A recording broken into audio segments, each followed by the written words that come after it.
Rokia Traoré, bonjour. Bonjour. Quel est votre état d'esprit aujourd'hui? Comment vivez-vous cette période? Avec un grand sentiment d'injustice et je me sens désemparée.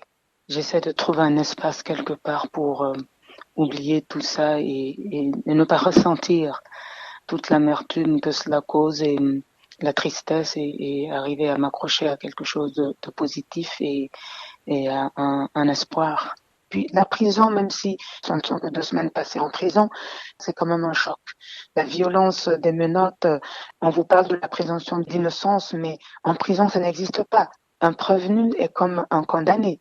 Vous arrivez là, vous êtes fouillé comme un condamné, tout vous est retiré, tout de suite vos téléphones, tout. D'une minute à l'autre, on bascule dans un autre monde. Pour quelqu'un qui n'a jamais connu ça, c'est d'une violence, donc c'est indescriptible ce que j'ai vécu. Cette grève de la faim, c'était vraiment le seul moyen de vous faire entendre? Et de m'accrocher. Je pouvais pas manger la nourriture de prison, ça pouvait pas passer. Mais vous saviez qu'il y avait 2 mandats d'arrêt européens contre vous. Vous n'imaginiez pas pouvoir être ainsi arrêté, incarcéré. Non, non, je n'imaginais surtout pas les effets de la prison et je n'imaginais pas que ça puisse aller jusque là.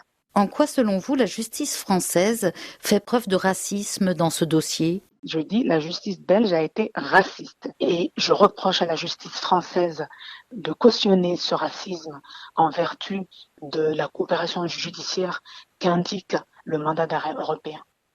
Le mandat d'arrêt européen a été fait pour la grande criminalité et le terrorisme international.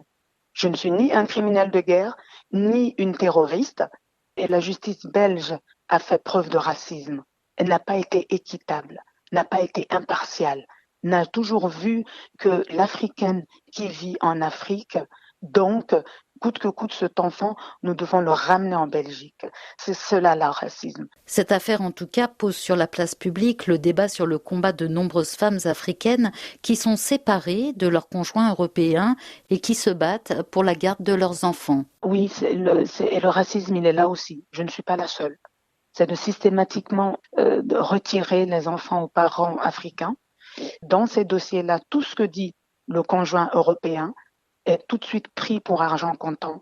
Et l'Afrique est aujourd'hui un continent où on ne peut pas décider comme ça, de manière systématique, que ce sera forcément un continent avec des pays moins bien pour un enfant. Ça demande que les juges respectent la limite de leurs compétences juridictionnelles pour pouvoir collaborer avec le pays où réside l'enfant, pour aller réellement voir quelle est la vie de cet enfant et quel serait l'intérêt de ces enfants-là.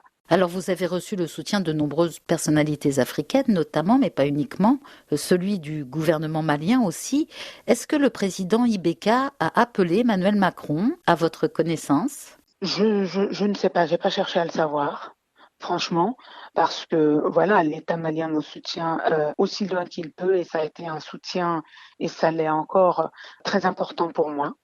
Mais vous savez, depuis que je suis sortie, mon équilibre et ma force est fragile. Mais que répondez-vous à ceux qui disent que vous usez et que vous abusez de votre aura internationale? C'est ça l'ironie de ce dossier. Et je devais les laisser me mettre en prison pour véhiculer sur moi une image d'artiste femme détraquée, menteuse, sans rien dire, pour qu'on ne m'accuse pas que j'utilise mon aura internationale. C'est injuste. C'est quand on est victime de cette célébrité-là et qu'en même temps, tout cela devrait se passer dans le silence parce que j'ai un aura international. Au vu de la campagne, notamment sur les réseaux sociaux, est-ce que la justice peut vraiment travailler sereinement? Est-ce que la justice a travaillé sereinement jusque-là? Est-ce que, vu ce dossier, la justice a travaillé sereinement pour envoyer une mère qui n'a jamais eu de soucis avec la justice en prison? Les avocats de votre ex-compagnon parlent d'une tragédie. Est-ce que finalement cette affaire n'incarne pas tout simplement le drame d'une séparation? Oui, le drame d'une séparation quand la justice ne joue pas son rôle. Et ce rôle-là, c'est de rester impartial. Alors, là où on en est, je n'ai plus aucune confiance et plus rien ne m'étonnerait.